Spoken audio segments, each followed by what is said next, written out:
ലൂക്കോസിന്റെ സുവിശേഷം 2-ാം അധ്യായം 41 മുതൽ 52 വരെയുള്ള വാക്യങ്ങൾ.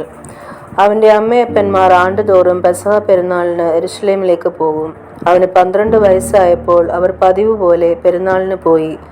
പെരുന്നാൾ കഴിഞ്ഞ് മടങ്ങിപ്പോരുമ്പോൾ ബാലനായ യേശു യെരുശലേമിൽ താമസിച്ചു. അമ്മയപ്പന്മാരോ അറിഞ്ഞില്ല.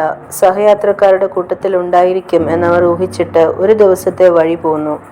പിന്നെ അവനെ ബന്ധുക്കളുടെയും പരിചയക്കാരുടെയും ഇടയിൽ തിരഞ്ഞു. കാണാഞ്ഞിട്ട് അവനെ അന്വേഷിച്ചുകൊണ്ട് യെരുശലേമിലേക്ക് മടങ്ങിപ്പോയി. 3 നാൾ കഴിഞ്ഞ ശേഷം അവൻ ദേവാലയത്തിൽ ഉപദേഷ്ടാക്കളുടെ നടുവിൽ ഇരിക്കുന്നതും അവരുടെ ഉപദേശം കേൾക്കുകയും അവരോട് ചോദിക്കുകയും ചെയ്യുന്നത് കണ്ടു. അവന്റെ വാക്ക് കേട്ടവർക്കെല്ലാം അവന്റെ വിവേകത്തിലും ഉത്തരങ്ങളിലും വിസ്മയം തോന്നി.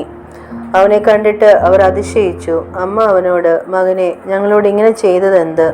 നിന്റെ അപ്പനും ഞാനും വ്യസനിച്ചുകൊണ്ട് നിന്നെ തിരഞ്ഞുവെന്ന് പറഞ്ഞു. അവൻ അവരോട്, എന്നെ തിരഞ്ഞത് എന്തിന്? എൻ്റെ പിതാവിനുള്ളതിൽ ഞാൻ ഇരിക്കേണ്ടതെന്ന് നിങ്ങൾ അറിയുന്നില്ലയോ എന്ന് പറഞ്ഞു.